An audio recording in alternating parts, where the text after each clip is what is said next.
Hello বন্ধুরা, সকলে কেমন আছেন? আশা করি ভালো আছেন। আমার চ্যানেলে আপনাদের সকলকে স্বাগতম জানিয়ে আজকের ভিডিও শুরু করছি। আমি যে পদের রেসিপি আপনাদের কাছে শেয়ার করতে চলেছি সেটি হলো তেলাপিয়া মাছের ঝোল বেগুন আলু দিয়ে। দেখুন রেসিপিটা কীভাবে বানাবো। প্রথমে আমি মিক্সিতে মশলা পেস্ট করে নিয়েছি। এখানে যে মশলাগুলো দিয়েছি সেটি পেঁয়াজ আছে আর 2 রকমের সর্ষে দিয়েছি, আদা রসুন আর টমেটো দিয়েছি, 2টো কাঁচা লঙ্কা দিয়েছি। এবারে উনুনে কড়াই বসিয়ে দিয়েছি। দেখুন কড়াইতে তেল দেবো, কড়াই গরম হয়ে গেছে। ঝটপট আমরা এখন মাছটা আগে ভেজে নেব। মাছটাকে একে একে ভেজে নেব।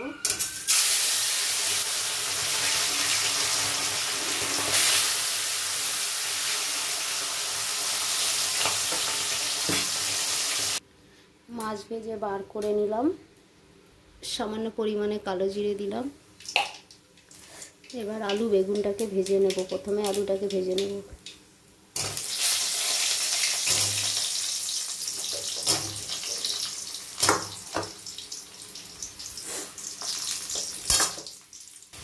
আলুটা লাল করে ভেজে নিয়েছি, এবার বার করে নেব একটা।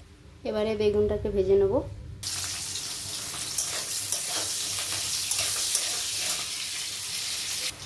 বেগুন ভাজা হয়ে গেছে, একটা পাত্রে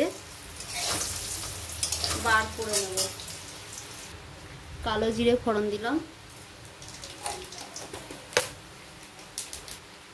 মশলাটা দিয়ে দিলাম, ভালো করে নাড়িয়ে নেব।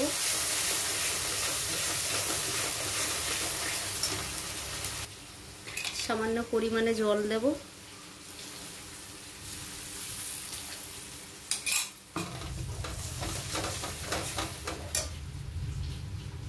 জিরে দেব,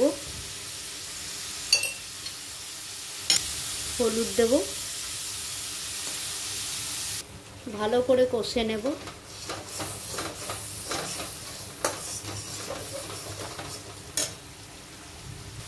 সামান্য পরিমাণে মিষ্টি দেব।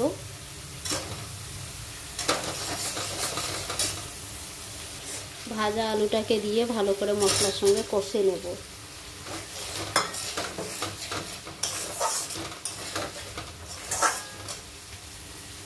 স্বাদ মতো লবণ দেব, ভালো করে নাড়িয়ে নেব।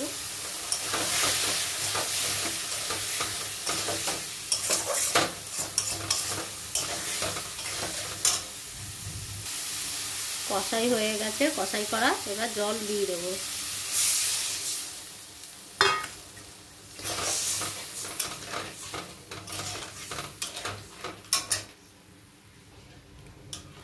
বেশি জল দেব না, অল্পই দেব।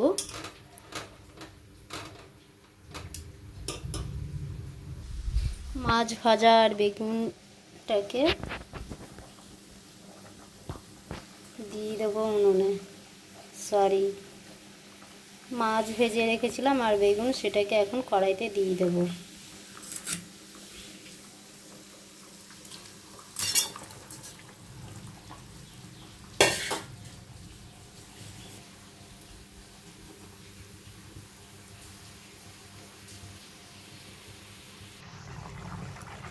দুটো কাঁচা লঙ্কা দিয়ে দেবো ওপর দিয়ে।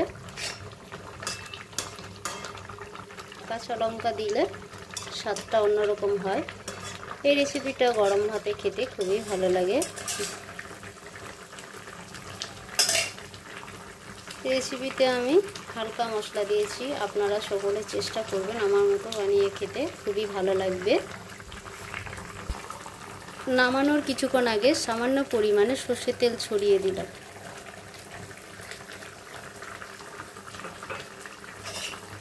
কাঁচা সর্ষের তেল ছড়িয়ে দিয়েছি। খেতে দারুণ স্বাদ হবে। এবারে একটু টেস্ট করে দেখে নেব সব ঠিকঠাক আছে কিনা। একটা পাত্রে ঢেলে নেব। হয়ে গেছে।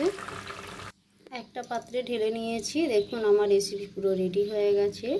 আলু বেগুন দিয়ে তেলাপিয়া মাছের ঝোল।